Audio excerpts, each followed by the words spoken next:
Bien-aimés, je suis toujours dans la joie de vous retrouver, cette fois-ci pour la vidéo 73. Alléluia, que toute la gloire soit au Seigneur. Il fait 10 degrés dans mon pigeonnier et quand j'y suis arrivé, il en faisait 5. Donc vous voyez, la situation s'améliore. Je dis ça un petit peu sous forme humoristique à l'adresse de mes frères et sœurs d'Afrique. Quant à ceux du Québec, ça ne va pas trop les impressionner, ils sont habitués, eux. Soyez toutes et tous bénis d'Afrique, du Québec, de la métropole française, comme de partout, Belgique, Suisse, Luxembourg, peut-être Afrique du Nord, oui, je le crois, francophone, partout où il y a des gens qui comprennent le français suffisamment bien. J'ai tant de joie de m'adresser à vous, même à mes amis anglais qui en comprennent eux aussi, pour certains d'entre eux, très bien le français. Je vous embrasse de tout mon cœur en Jésus-Christ. Je vous chéris, comme Paul le dit, de la tendresse de Jésus-Christ. Voilà, Paul le dit aux Philippiens, au chapitre 1 et au verset 8. Paul était un homme de grande tendresse. Eh bien, j'ai envie, moi aussi, d'être un homme de grande tendresse pour chacune et chacun d'entre vous. Soyez bénis. Je ne peux pas tout. Certains me demandent de les prendre en live. C'est trop de temps. Mon temps est rempli. Il y a des choses que je ne peux pas faire. Je le regrette. Soyez bénis. Si ce n'est pas moi qui vous conseille, c'est le Saint-Esprit qui vous conseille. Et j'espère que quand je vous donne quelques exhortations, c'est le Saint-Esprit qui vous conseille. Je le confesse dans l'humilité devant sa face et devant vous, au nom de Jésus-Christ. Amen. Bon, je ne fais que commencer. Vidéo, comme je vous le disais, numéro 73, bien-aimé. En cette fin d'année, la question que j'ai envie de vous poser, boirez-vous dans des coupes vides? Ou allez-vous boire, je l'espère, dans des coupes pleines? C'est le titre de cette vidéo numéro 73. Il va donc s'agir d'une méditation pour aller évidemment vers des sources pleines, des coupes pleines, pleines des promesses de Dieu.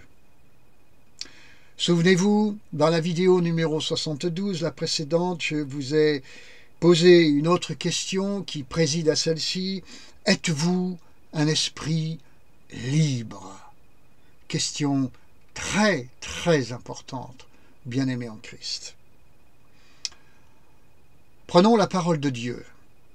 Marc, évangile de Marc, chapitre 1, verset 34.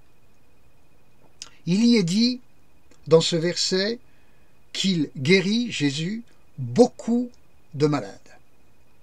Si votre esprit n'est pas libre, parce que captif d'une certaine doctrine qui se dit évangélique, vous trouverez que l'emploi du mot « beaucoup » signifiait que tous ceux pour qui Jésus priait n'étaient pas forcément guéris, ou que d'une façon ou d'une autre, les malades présents n'étaient pas tous guéris. Si votre esprit est libre, vous irez consulter le même passage, synoptique donc, dans Matthieu chapitre 8, verset 16, ou encore Luc chapitre 4, verset 40, pour constater qu'il est écrit dans ces deux références que tous étaient guéris. Ainsi, vous ne tenterez pas de prouver que beaucoup ne signifiaient pas tous, guéris, mais plutôt qu'il s'agissait d'un grand nombre de personnes qui étaient guéries. Si votre esprit n'est pas libre, vous avez un problème à gérer. Le suivant.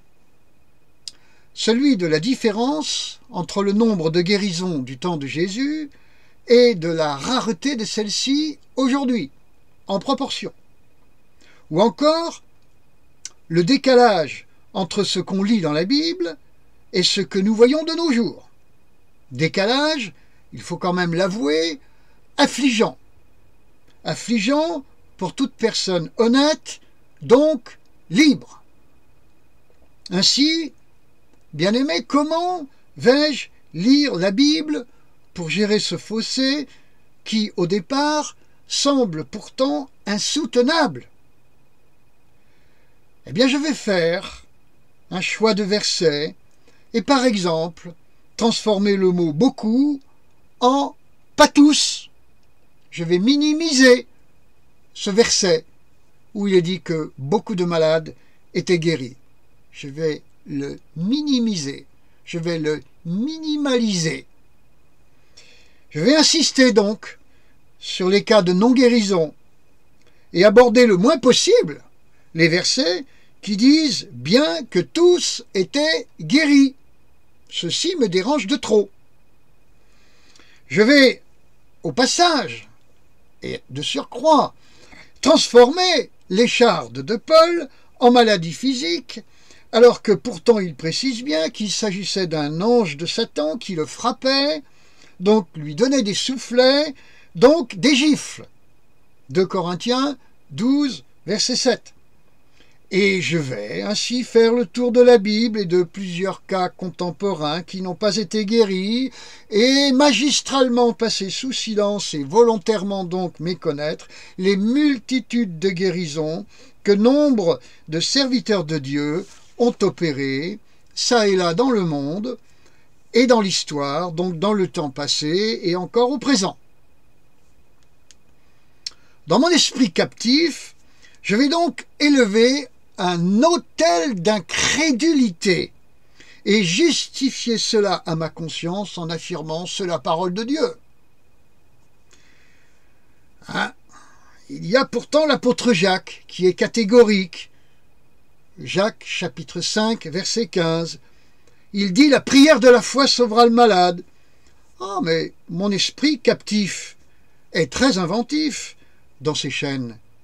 Le malade en question ne l'est pas physiquement, mais spirituellement. Donc je fais observer qu'il s'agit là d'une hypothèse très sérieuse. Et c'est ainsi que par ce tour de passe-passe, je contourne le problème de Jacques 5, 15. Pour résumer dans l'instant, vous avez Paul, ou du moins nous parlons de Paul, avec une maladie spirituelle qui devient physique, et dans Jacques, la maladie physique, elle devient spirituelle, tranquillement. Et voici comment, par la ruse susurrée par Satan, nous élevons des autels d'incrédulité, frères et sœurs.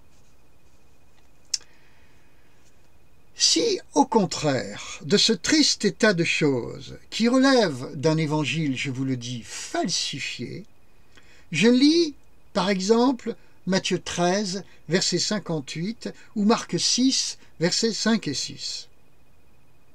Je vais me trouver confronté au fait que l'incrédulité freine l'onction de la puissance de Jésus lui-même dans ces versets. Je vais même aller jusqu'à tirer la conclusion suivante,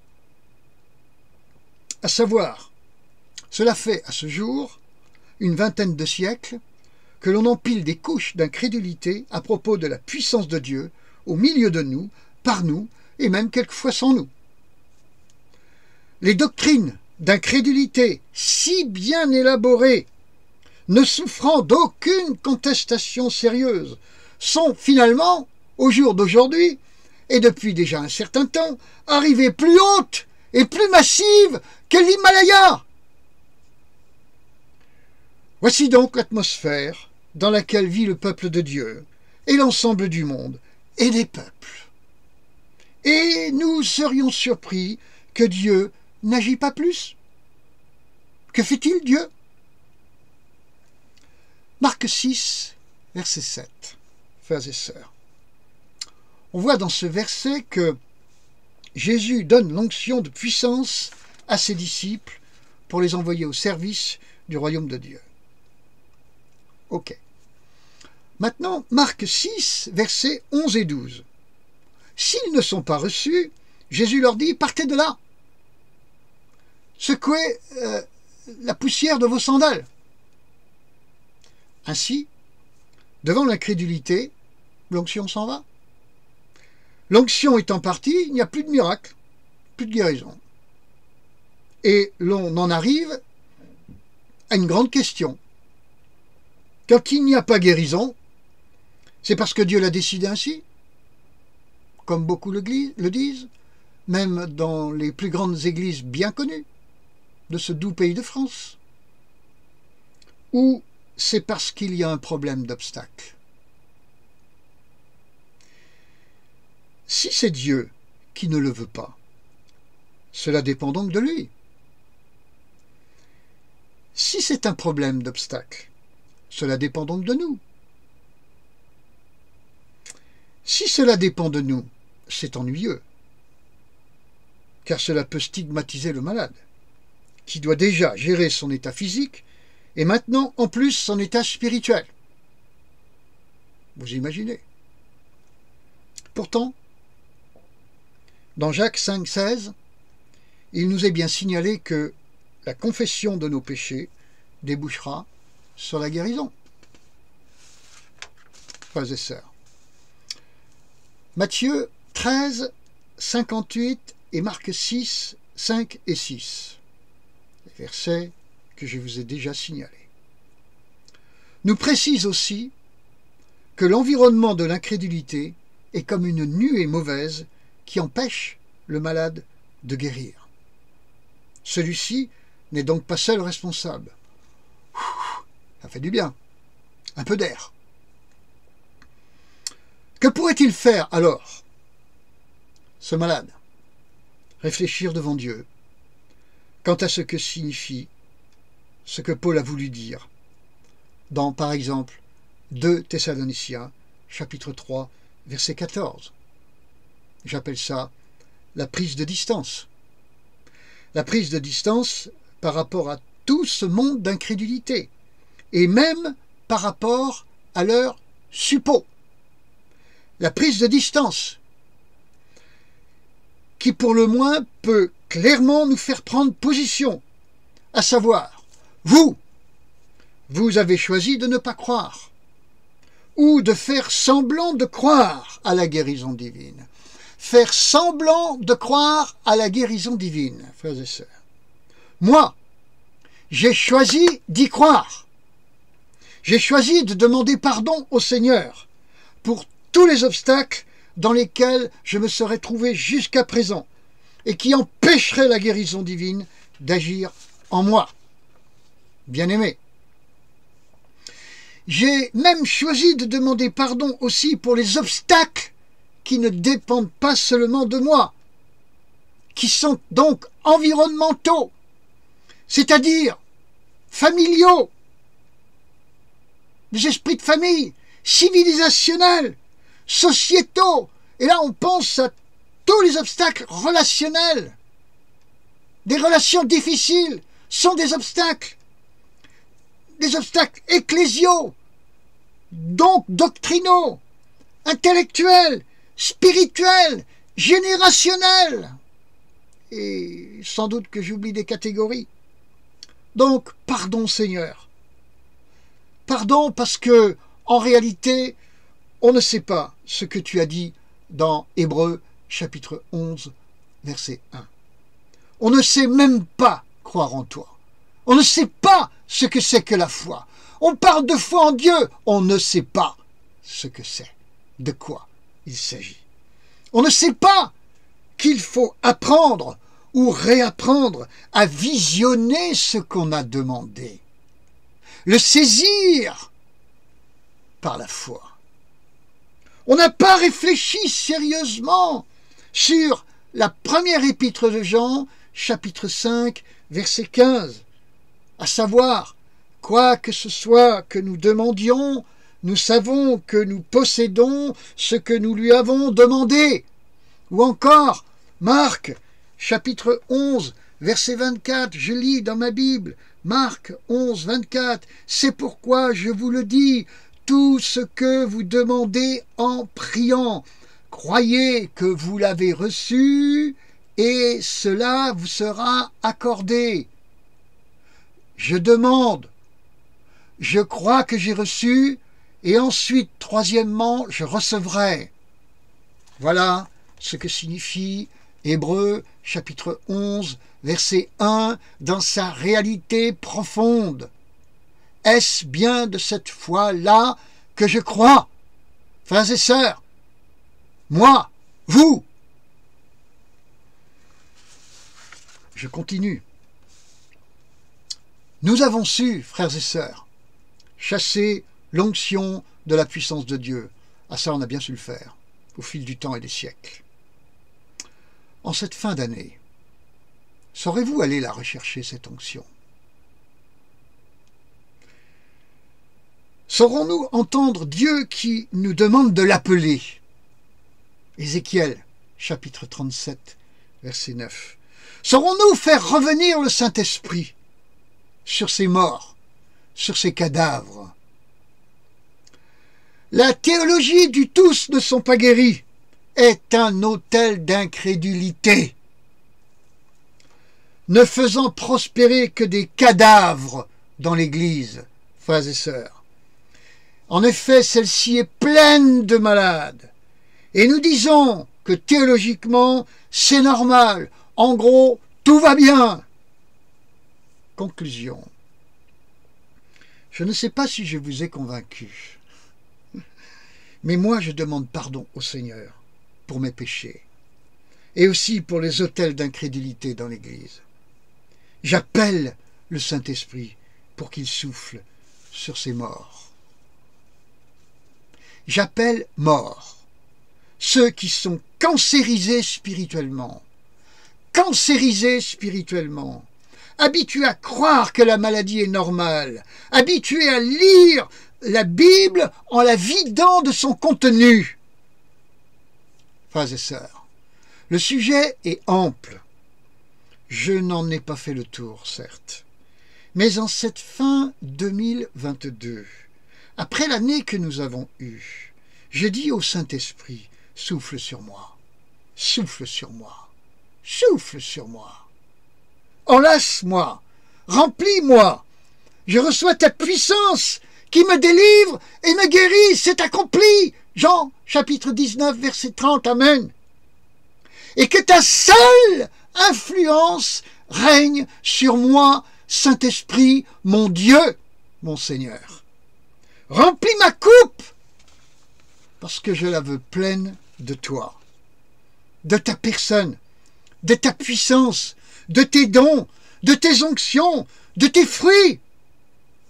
Ah, certains diront, mais nous avons déjà reçu le Saint-Esprit, pas la peine de l'appeler encore. Alors lisez Acte 2, ils le reçoivent. Et lisez Acte 4, 31, ils le reçoivent encore. Saint-Esprit, j'ai faim de toi. Je détruis tous mes autels d'incrédulité. Je construis et reconstruis mon autel de foi en toi. Nous l'avons déjà cité. Hébreux, chapitre 11, verset 1. Mais cette fois-ci dans la King James, la version du roi Jacques. Il est écrit dans ce verset que la foi est l'évidence des choses non visibles. La foi est l'évidence des choses non visibles. Dans le grec interlinéaire, grec français, il est dit la foi est la garantie des réalités non vues. Ça vous parle, bien-aimés? Je l'espère. Moi, ça me parle. De surcroît, bien-aimés en Christ, et pour finir, si c'est de cette foi que vous voulez vivre, c'est-à-dire la vraie foi, et cette relation enlacée que vous voulez avec le Saint-Esprit, l'onction va revenir. Et sans même tenir compte des obstacles, elle passera par-dessus. L'onction guérira jusqu'à tous, comme du temps de Jésus, car la grâce surabonde au péché. J'habite non loin de la mer, j'y vais souvent, J'aime la marée montante. Des vagues, des vagues, des vagues, et encore des vagues, jusqu'à la marée haute, pleine, des très fortes marées, des marées avec un gros coefficient, 100, 110, 115, et même, quelquefois, 120, des vagues, des vagues, des vagues. Nous voyons la marée qui monte quand nous sommes là devant elle, et que nous y restons un certain temps. Alors nous voyons ces vagues, et ces vagues, et ces vagues. Le Saint-Esprit, si vous le voulez, l'onction de la guérison, si vous la voulez, cette onction qui passera par-dessus tout obstacle, engloutira toute la plage, frappera les rochers, ne sera arrêtée par aucun obstacle, même les plus gros. Elle submergera tous nos péchés, parce que la grâce surabonde à nos péchés. Ainsi Dieu le veut dans son amour. Bien-aimés, je vous embrasse. Je vous souhaite une très très belle fin d'année 2022, noyée dans la santé et dans sa présence, celle du Saint-Esprit. Rappelez-le, faites-le revenir pour vous, pour les vôtres, pour votre maison, au nom de Jésus. Soyez ainsi bénis au nom de Jésus, par le Dieu Tout-Puissant, par les vagues de son merveilleux Saint-Esprit que nous aimons, que nous chérissons, au nom de Jésus. Amen, amen. À bientôt, frères et sœurs, pour 2023. Au revoir.